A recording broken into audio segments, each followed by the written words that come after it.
Саламатсыздарбы, урматтуу теле көрүүчүлөр. Бүгүн биз сиздер менен бүгүнкү күндүн эң талабы күчтүү болгон салаты баклажан салатын жасайбыз.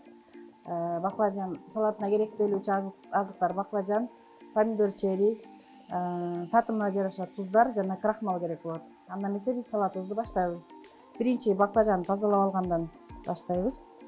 Салатыбызды баклажанды өзүгө керектүү түрдө арчып даярдап алабыз. Салат кооз чыгыш үчүн атайын ушундай кылып арчып алсак болот баклажандын сыртын. Баклажанды өзүгө керектүү түрдө арчып алгандан кийин муну бөлүкчөлөргө бөлөбүз.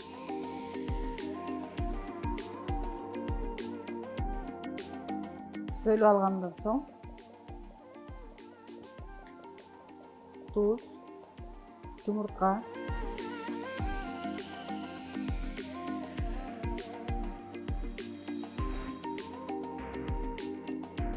жумуртканы кошуп аралаштырып алабыз абдан.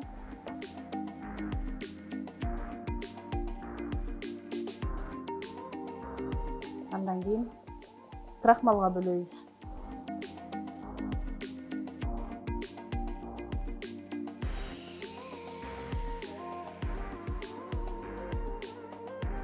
Крахмалга бөлүп алган соң муну майга кууруп алабыз. Даяр болгон баклажаныбызды кызып турган майга, орто кызып турган майга кызартып кууруп алабыз.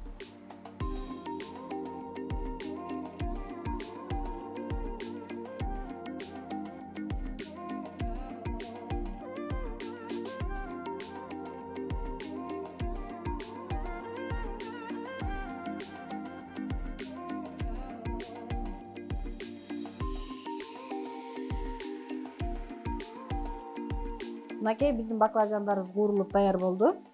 Даяр болгон баклажандарыбызга биз атайын мондай соусту колдонобуз, аралаштырып алыш үчүн. Бул соуста болсо даамдуу чыгыш үчүн чеснокту жана кинзаны алдын ала даярдап, майдалап даярдап алганбыз. Соус менен бул татымалдарды аралаштырабыз.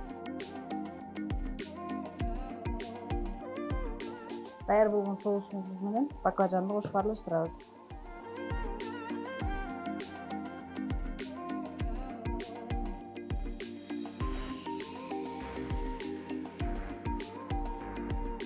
Даяр болгон салатыбызды помидорлор менен кооздоп,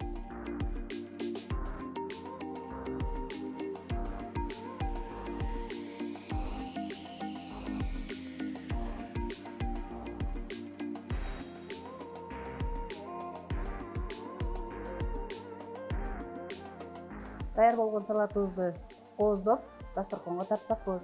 Тамагыңыздар дамдуу болсун.